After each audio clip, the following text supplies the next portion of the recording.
자, 이제 하나님의 말씀 대면하겠습니다. 오늘은 요한복음 17장 1절에서 4절까지 한 절 늘어났습니다.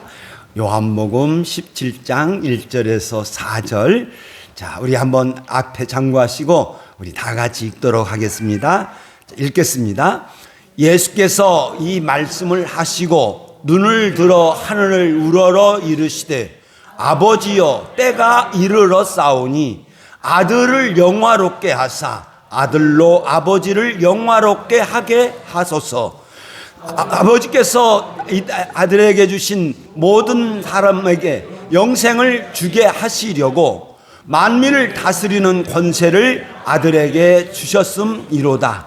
영생은 곧 유일하신 참 하나님과 그가 보내신 예수 그리스도를 아는 것이니이다.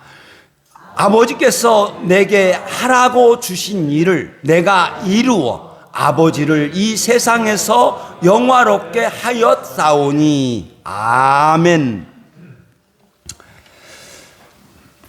예수님께서 대제사장으로서 이제 사랑하는 자기 사람들, 곧 성도들을 위하여 기도하셨습니다. 먼저 아들을 영화롭게 하여 주시기를 소원했습니다. 아들을 영화롭게 하사 아들로 아버지를 영화롭게 하소서. 이렇게 아들을 영화롭게, 곧 아들에게 은혜를 주셔서 모든 일들을 감당할 수 있기를 소원하면서 기도하셨습니다. 그리고 아들이신 예수님은 당신이 해야 할 일들을 아셨습니다. 2절에 있는 말씀에 보면 아버지께서 아들에게 주신 모든 자에게 영생을 주게 하시려고, 아들에게 영생을 주게 하시려는 것을 아셨습니다. 그러면서 3절에서 이렇게 선언하고 있습니다. 읽겠습니다. 시작. 영생은 유일하신 참 하나님과 그의 보내신 자 곧 예수 그리스도를 아는 것이니이다. 아멘. 성경은 유대인들이 종종 예수님한테 질문합니다. 네가 그리스도냐? 네가 그리스도냐? 했을 때에 간접적으로 말씀을 하셨습니다. 그런데 예수님께서 이제 당신이 그리스도인 것을 고백합니다. 저 고백의 말씀은 그리스도의 길을 가시겠다는 거예요. 그리스도의 길을 가시고 유일하신 참 하나님, 아버지 하나님, 그리고 그의 보내신 자, 곧 예수 그리스도, 이를 믿는 것, 이것을 이제 영생을 얻는 방법이라고 이렇게 말씀을 하셨습니다. 그리고 이제 다시 이어서 예수님께서 기도하시는데 이렇게 기도하지요. 자, 읽겠습니다. 시작. 아버지께서 내게 하라고 주신 일을 내가 이루어 아버지를 영화롭게 하였사오니. 아버지께서 내게 하라고 주신 일, 이건 앞에서도 말씀하셨죠. 아버지께서 아들에게 주신 모든 자에게 영생을 주는 것, 이것입니다. 그래서 이것이 아들이 해야 할 일입니다. 그러니까 이 일이 아버지가 원하시는 뜻이었고, 또한 이것은 예수님의 사명이었습니다. 예수님은 종종 이 아버지의 뜻에 대해서 말씀을 하실 때 이렇게 말씀을 하셨습니다. 자, 읽겠습니다. 시작. 나의 양식은 나를 보내신 이의 뜻을 행하며 그의 일을 온전히 이루는 이것이니라. 자, 양식은 먹어서 만족을 주는 것뿐만 아니라, 먹어서 배불러서 만족하는 것 뿐만 아니라 살아가도록 만드는 힘이지요. 그래서 예수님을 살아가도록 만드는 힘이 뭐였냐? 아버지의 뜻이라는 거죠. 그래서 아버지의 뜻은 예수님께서 살아가야 할 이유가 되었습니다. 예수님께서 살아가야 할 이유는 뭐냐? 아버지의 뜻을 이루기 위해서, 아버지의 일을 온전히 이루기 위해서 살아가는 것이다. 이렇게 고백했습니다. 바울 사도가 이렇게 고백합니다. 만일 육신으로 사는 이것이 내 일의 열매일진데. 자, 한번 읽겠습니다. 시작. 만일 육신으로 사는 이것이 내 일의 열매일진데. 야, 빌립보서 1장 22절입니다. 한번 성경 찾아보세요. 빌립보서 1장 22절입니다.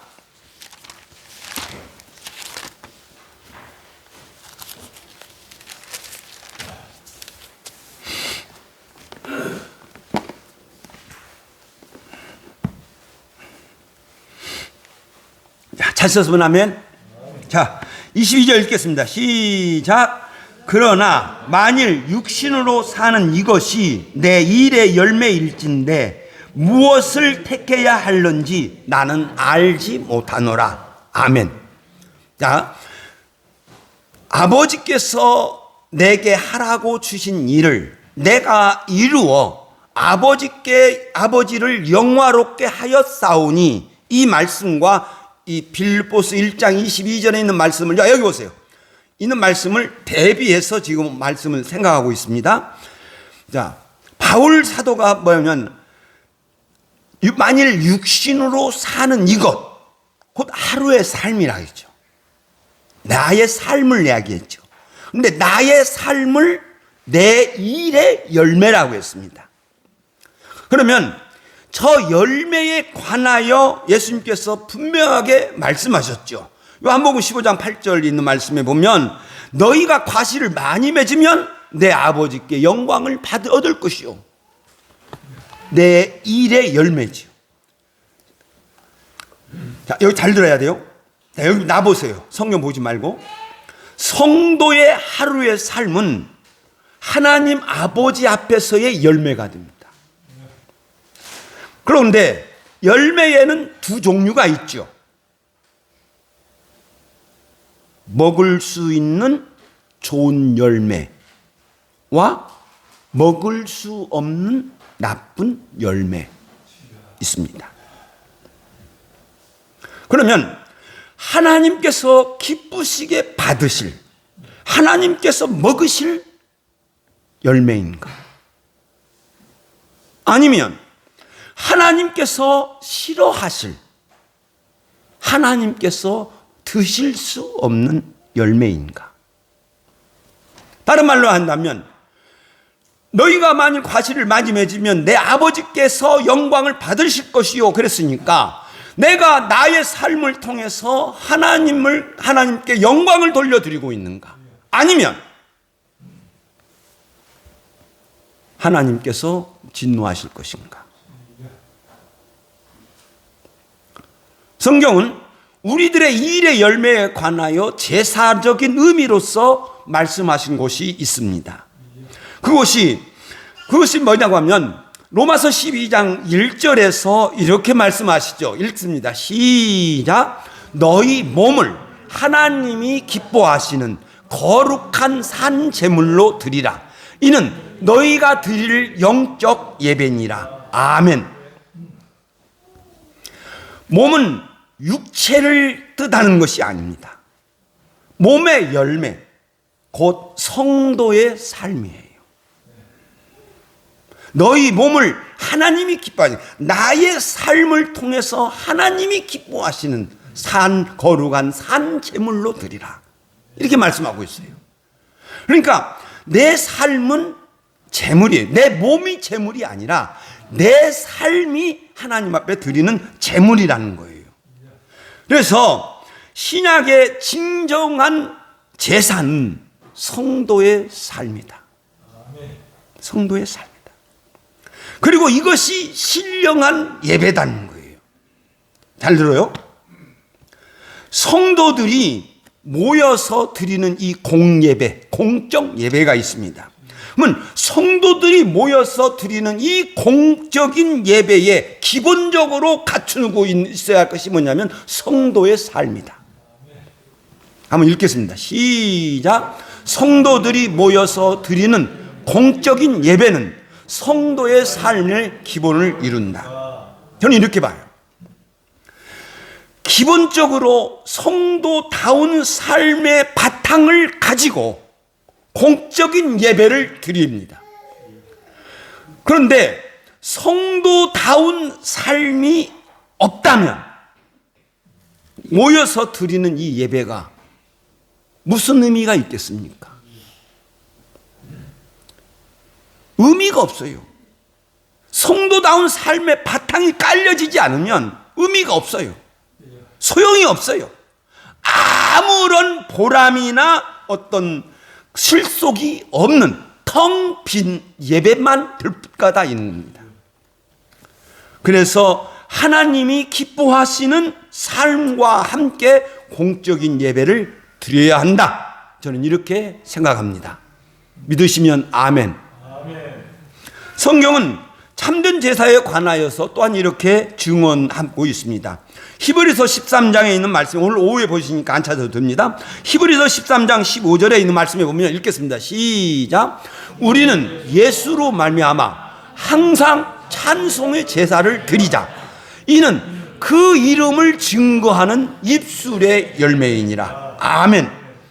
항상 예수께서 주신 그 은혜와 사랑, 나를 위하여 희생하여 주신 그 은혜와 그 사랑을 늘 기억하면서 찬양해야 한다. 그래서 성도의 찬송은 하나님의 은혜와 사랑에 대한 응답입니다. 그래서 마땅히 삶 속에서 계속 찬송해야 된다. 하나님의 은혜와 사랑을 받은 사람은 내가 그것을 느끼면 그 하나님을 찬양할 수밖에 없어요. 자, 생각해 봅시다. 누군가 나에게 선을 행하여 주었다면, 누군가 나에게 잘해 주었다면 나는 그 사람을 향하여 고맙다고 말할 것입니다. 이게 찬양. 내가 하나님의 은혜를 받고 또 내가 하나님의 사랑을 받으니까 거기에 감격하여서 자연적으로 찬송하는 거예요. 그러니까 이 찬송이 제사다는 거예요. 이 찬송을 우리 하나님이 기뻐하신다는 겁니다. 사랑하는 여러분, 항상 찬송을 불러서 우리 하나님께 영광 돌려드리는 찬송의 열매를 많이 맺는 저와 우리 성도님들 되시기를 예수님의 이름으로 축원드립니다. 그리고 바로 히브리서 13장 16절에서 또 다른 제사를 증언하고 있습니다. 자, 읽겠습니다. 시작. 오직 선을 행함과 나누어 주기를 잊지 말라. 하나님은 이 같은 제사를 기뻐하시느니라. 아멘. 자, 저 말씀을 한번 내가 풀어보겠습니다. 하나님은 왜 선을 행함과 나누어 주기를 원하고 있을까? 하나님이 하셨기 때문에. 사람은, 아니 나는 하나님 앞에서 죄인입니다. 나는 하나님 앞에서는 죽은 사람입니다. 에베소 2장 1절에서 그는 허물과 죄로 죽은 너희를 살리셨도다. 여기서 강조하고 있는 것은 허물과 죄로 죽은 너, 허물과 죄로 죽은 나를 강조하고 있습니다. 허물과 죄로 죽은 나를 강조하면서 성경은 계속 증언하여 가기를 뭐라고 하느냐? 긍휼이 풍성하신 하나님이 우리를 사랑하신 그 큰 사랑을 인하여 허물로 죄로 죽은 나를 하나님이 보셨습니다. 하나님이 보실 때 불쌍하게 보신 거예요. 긍휼이 풍성하신 하나님께서 나에게 불쌍히 보신 거예요. 그리고 나를 사랑하신 거예요.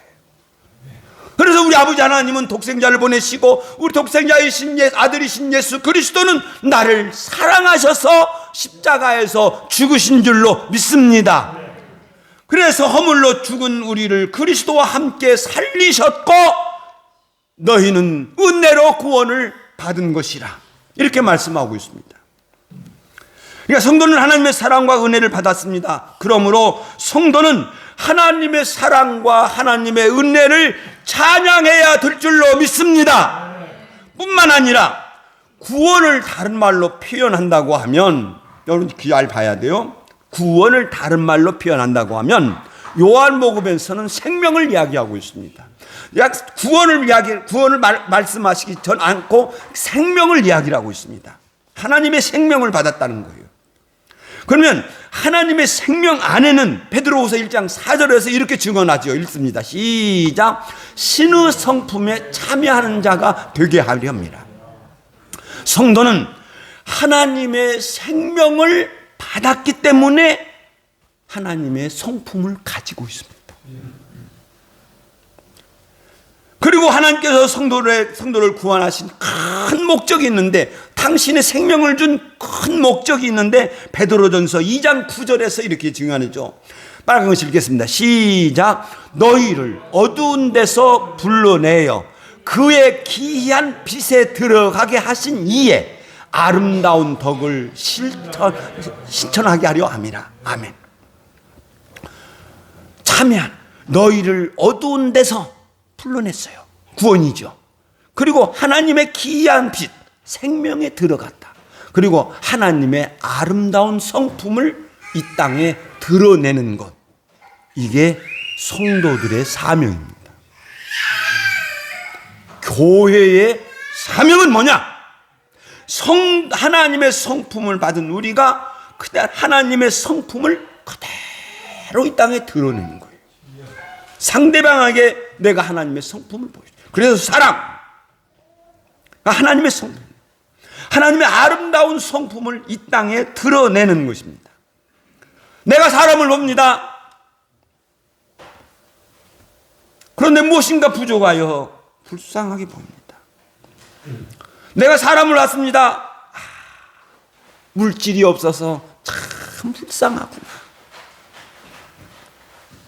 내가 사람을 봅니다. 저 사람이 먹을 것이 없어서 참 불쌍하구나. 이 불쌍한 마음이 드는 거예요. 그러니까 우리가 살아가면서 항상 말씀드리죠. 내 옆 사람이 불쌍하게 보여야 되고, 내 옆 사람이 고마운 마음 가져야 된다. 그래야 아름다운 관계를 가질 수 있다. 내가 불쌍하게 보이니까 하나님께서 우리 불쌍히 보셨잖아요. 그리고 사랑하셨잖아요. 그리고 아들을 주셨잖아요. 우리 예수님은 생명을 주셨잖아요. 그와 같이 내가 저 사람을 보고 불쌍히 보이니까 내가 뭔가 나누어 주고 선을 행하게 되어 있다는 거예요. 하나님은 이걸 기뻐하신다는 거죠. 이걸 기뻐하신 건 뭐냐? 하나님의 성품을 내가 드러냈다는 거예요. 행위보다도 내가 하나님의 성품을 이 땅에 드러냈다는 거예요. 그래서 선을 행하는 거예요. 저는 믿습니다. 하나님은 내가 선을 행하는 그것을 보시고 우리 하나님 기뻐하실 줄로 믿습니다. 우리 하나님 내가 선 나누어 주는 것을 보시고 우리 하나님 영광을 받으실 줄로 믿습니다. 그래서 제가 종종 이렇게 주장하지요. 읽겠습니다. 시작. 성도의 삶은 은혜 위에 은혜, 믿음에서 믿음으로 전진하게 된다. 아멘. 절대적입니다. 성도의 삶은 은혜 위에 은혜. 내가 은혜를 받고 또한 은혜를 실천하고, 그러니까 하나님이 나에게 다시 은혜를 주시고, 아멘. 내가 하나님 앞에 믿음으로 갑니다. 하나님, 오늘도 내가 하나님 믿었습니다. 하나님 말씀 순종했습니다. 그래서 믿음은 믿음에서 믿음으로 갈 줄로 믿습니다. 그래서 아까 말씀드렸죠. 내가 빌립보서 1장 22절을 찾아서 읽은 이유가 거기에 있습니다. 다시 사도 바울의 증언으로 돌아가서 육신으로 사는 이것이 내 일의 열매일진데, 이렇게 하면서 무엇을 택해야 할런지 나는 알지 못한다. 이렇게 내가 사는 가운데서 그때에 내가 거기서 무엇을 행할지 나는 알지 못한다. 거기서 내가 선을 택할지 악을 택할지 나는 알지 못한다. 인간으로서 솔직한 고백입니다. 나는 모른다. 나는 모른다. 우리도 모릅니다. 내가 어떻게 살아갈지 아무도 모릅니다. 예수님도 마찬가지입니다. 그러면 예수님께서 아버지께서 내게 하라고 주신 일, 찬송, 선, 나누어주는 것, 아버지께서 오늘 나에게 하라고 주신 일, 예수님의 일과 우리들의 일이 똑같다는 거죠. 그러면 예수님께서 아버지께서 내게 하라고 주신 일을 내가 이루어 어떻게 이루으셨을까? 이것은 예수님께서 자주 고백적으로 말씀하신 가운데서 찾아볼 수가 있습니다. 먼저는 요한복음 3장 35절에서 이렇게 말씀하셨습니다. 아버지께서 아들을 사랑하사 만물을 그의 손에 주셨느니라. 그래서 뭐예요? 아버지께서 아들을 사랑하사. 여기 두 가지를 찾을 수가 있는데, 첫 번째는 예수님은 아버지께서 나를 사랑하신다. 이걸 알았어요. 예수님께서 어떤 환경 속에 있든지, 또한 예수님께서 어떤 사람을 만나든지, 예수님께서 어떤 일을 당하든지, 그곳에서 예수님은 아버지께서 나를 사랑하신다. 아버지께서 나와 함께 하신다. 이걸 아셨어요. 저것은 예수님께서 모든 것을 할 수 있는, 또 예수님께서 모든 것을 이길 수 있는 힘이 되었습니다. 우리가 어떤 상황 속에서든지 꼭 기억해야 됩니다. 예수님은 나를 사랑하고 있다. 시작. 예수님은 나를 사랑하고. 아멘. 응? 내가 젊었을 때 저걸 잊어버렸어요.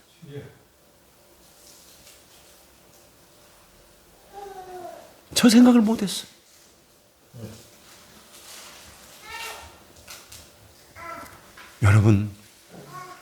여러분들이 어떤 환경 속에 있든지, 아무리 어렵고 힘들고 아프더라도 기억하세요. 예수님은 나를 사랑하신다. 시작. 예수님은 나를 사랑하신다. 여러분 가슴에 얹고, 예수님은 나를 사랑하신다. 시작. 예수님은 나를 사랑하신다. 아멘. 그리고 아버지께서 주셨다. 예수님의 저 신앙 고백은 예수님의 모든 환경과 모든 일을 해서 이기는 힘이 된 거예요. 우리의 모든 환경과 상황을 항상 기억하세요. 여러분들이 만든 것 아닙니다. 여러분들이 잘못되어서 그렇게 된 것 아닙니다. 저 사람이 잘못해서 이렇게 된 것 아닙니다. 하나님께서 여러분들에게 그 일을 허락하여 주신 줄로 믿습니다. 하나님이 그렇게 만드셨습니다. 하나님이 만드신 거예요. 그리고 예수님은 또 이렇게 고백합니다. 읽겠습니다. 시작.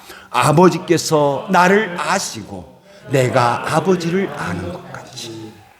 저 고백이 참 귀한 고백입니다.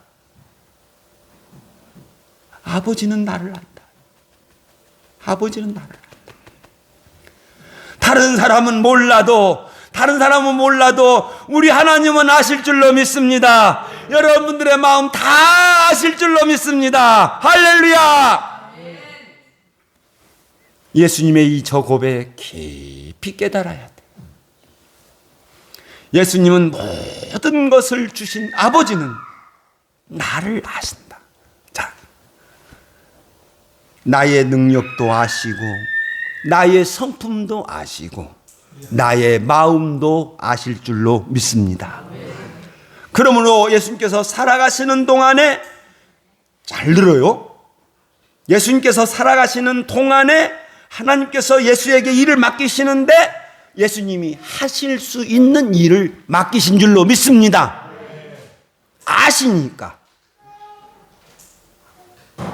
아버지가 아들을 알아요.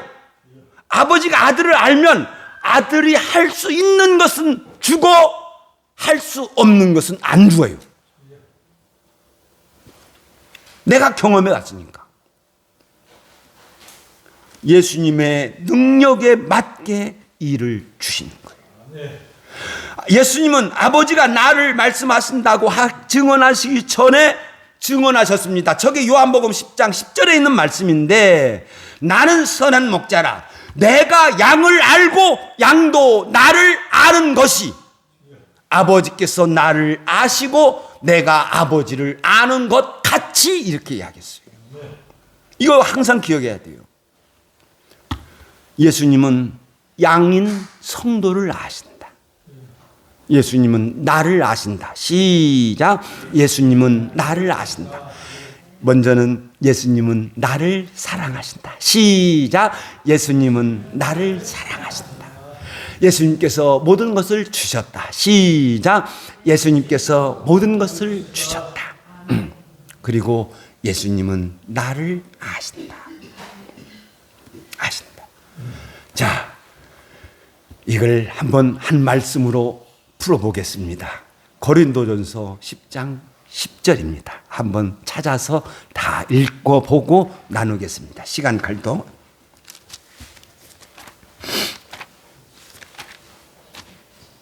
고린도전서 10장 10절. 10장 13절. 자, 여러분 잘 읽었던, 연생 많이 읽었던 말씀이고 들었던 말씀이에요. 자, 다 찾으셨으면 앞에 잘 읽겠습니다. 13절입니다. 시작. 사람이 감당할 시험 밖에는 너희가 당한 것이 없나니 오직 하나님은 미쁘사 너희가 감당하지 못할 시험 당함을 허락하지 아니하시고 시험 당할 즈음에 또한 피할 길을 내사 너희로 능히 감당하게 하시느니라. 아멘. 자, 이 말씀 한번 저희 보세요. 사람이 감당할 시험 밖에는 당한 것이 없나니. 저것이 과거요 미래요. 과거요 미래요. 과거요 미래요. 시작. 과거. 과거예요. 너희들 지금까지 다 당한 시험이 있는데, 시험은 유혹과 시련 두 가지예요. 유혹은 사탄이 우리를 꿰는 거예요. 시련은 하나님이 우리를 단련하시려고 주시는 시련이에요. 그래서 시험은 두 가지가 있어요. 근데 지금까지 너희들이 시험이 있는데 다 감당할 시험, 다 너희들 감당했어. 감당했어. 왜 감당했어? 왜 너희들 감당한 줄 알아? 이렇게 말씀하시죠. 자, 처음부터 끝까지 읽겠습니다. 시작. 사람이 감당할 시험 밖에는 당한 것이 없나니 하나님은 미쁘사 너희가 감당치 못할 시험 당함을 허락하지 아니하시고. 아멘. 신실하신 하나님, 사랑이 많으신 우리 하나님. 하나님은 절대로 나의 멸망을 원하지 않습니다. 하나님은 내가 지금 이 시간에도 내가 건강한 성도로 성장하기, 잘 자라기를 원하고 계실 줄로 믿습니다. 하나님은 내가 멸망하는 거 원하지 않아요. 하나님은 미쁘사 신실하신 우리 하나님, 나에게 좋으신 우리 하나님은 너희가 감당하지 못할 시험 당함을 허락하지 않았다. 그러니까 나를 아시는 하나님께서 나에게 맞게 시험을 허락하여 주신 줄로 믿습니다. 그리고 우리는 믿습니다. 이제 미래입니다. 시작. 시험 당할 즈음에 피할 길을 내사 너희로 능히 감당하게 하시느니라. 아멘. 앞으로도 너희들 시험이 있다. 시험이 있는데 이 시험은 성도들의 일상생활에서 일어나는 모든 일들입니다. 나의 일상을 주관하신 우리 하나님은 나에게 항상 감당할 수 있는 문제만 허락하여 주실 줄로 믿습니다. 그러므로 우리 성도님들은 다 하나님 앞에 100점 받을 줄로 믿습니다. 할렐루야. 그런데 아니요. 감당할 수 있는 능력이 있음에도 못합니다.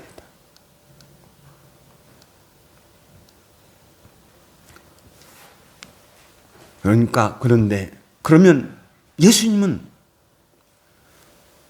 아버지께서 내게 하라고 주신 일을 내가 이루어 어떻게 일을 이루었을까? 말씀을 찾아보니까 예수님은 항상 아버지와 자기를 관련 지어 있어요. 항상 아버지와 관련 지었어요. 아버지의 뜻. 아버지께서 나를 보내셨다. 아버지께서 나를 아신다. 아버지께서 나와 함께 하신다. 늘 이렇게 증언했어요. 그래서 예수님은 아버지 안에서 살았습니다. 그럼 성도는 어떻게 해야 됩니까? 성도는 나의 주, 나의 그리스도이신 주 안에서 살아야 될 줄로 믿습니다. 성도는 언제나 주 안에서, 성도는 모든 일에서와 모든 시간들 속에서 항상 주 안에 머물러 있어야 된다. 시작. 성도는 모든 일에서와 모든 시간들 속에서 항상 주 안에 머물러 있어야 된다. 아멘. 주 안에 있어야 된다. 그리고 항상 성도는 주 안에서 이걸 생각하는 거죠. 에베소서 5장 10절입니다. 읽겠습니다. 시작. 주를 기쁘시게 할 것이 무엇인가 시험하는 바라. 다 압니다. 성도는 다 알아요. 어린애도 압니다. 우리 하나님이 무엇을 기뻐하시는 거 다 압니다. 예수님께서 우리가 안다고 하는 그 속에는 이것은 예수님의 뜻이다. 예수님께서 나를 보내셨다. 예수님께서 나를 아신다. 이것을 기억하시고 그것을 행할 수 있는 능력을 가진 우리 성도님들 되시기를 예수의 이름으로 축원드립니다. 예수님은 아버지께서 무엇을 원하신가를 알고 그 일을 이루어 하나님께 영광을 돌려드린 줄로 믿습니다. 성도들도 예수님께서 무엇을 원하시는지를 알고 예수께 영광 돌려드리는 저와 여러분이 되시기를 예수의 이름으로 축원드립니다. 아멘. 끝. 기도하겠습니다.